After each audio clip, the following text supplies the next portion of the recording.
Have you ever wanted something so simple it scared someone else? Not because it was dangerous, but because it meant you might not stay small anymore.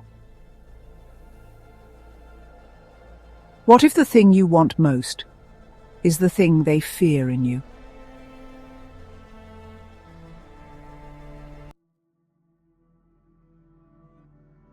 Grace stands at the kitchen counter, flipping through an art class flyer.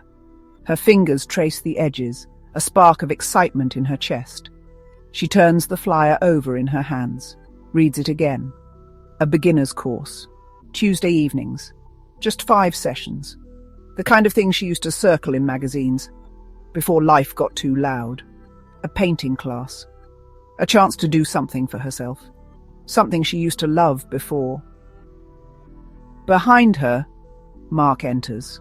What's this? Grace hesitates, holding it up with a small smile. A painting class. I thought maybe I'd sign up. Mark snorts, sets his hands down on the counter. A painting class, that's cute. Grace's smile falters. I used to love painting. It made me feel, I don't know, free.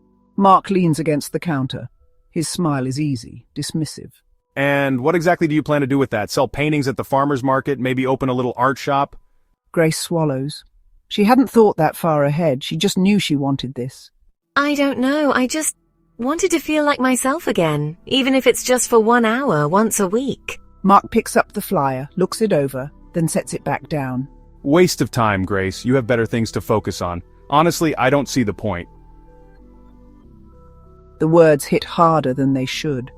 Grace nods slowly. She watches as Mark walks away, casual, unbothered, a beat.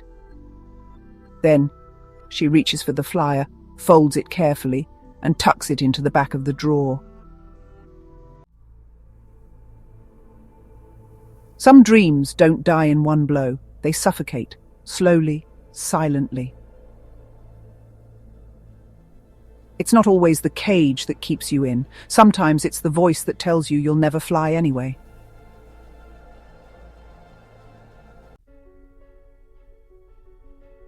Grace sits quietly, half listening as a woman shares about stepping out in faith, about trusting God's plan. The words drift over her like distant waves. Then, something catches her ear. We think we need permission to use the gifts God gave us, but the truth? He's already called us to them. So many people wait for permission to live their purpose.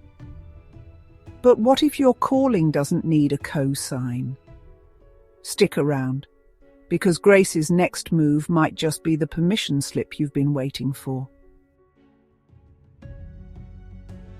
Grace straightens slightly. She glances at the open Bible on her lap, Ephesians 2:10. For we are his workmanship, created in Christ Jesus unto good works, which God hath before ordained that we should walk in them. A slow breath, a tightening in her chest. She thinks about the flyer, the way her fingers had traced it, the quiet longing she had pushed aside. Grace whispers to herself, realization dawning.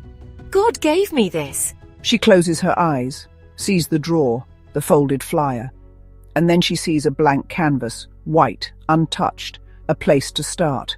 A choice stands before her, Mark's words, or God's.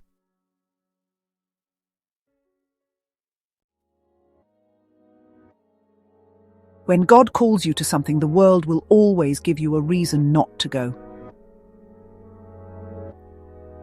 But the question is, whose voice do you trust?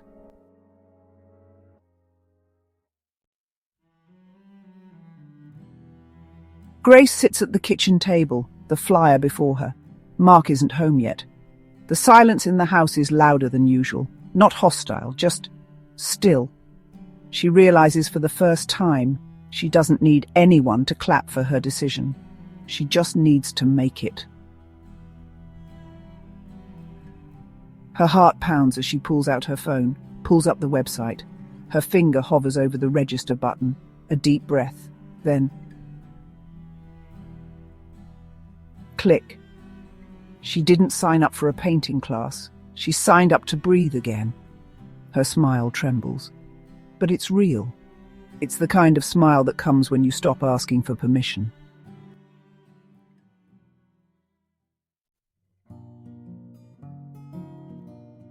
When was the last time you chose something, just for you? And what would happen if you did it again tomorrow?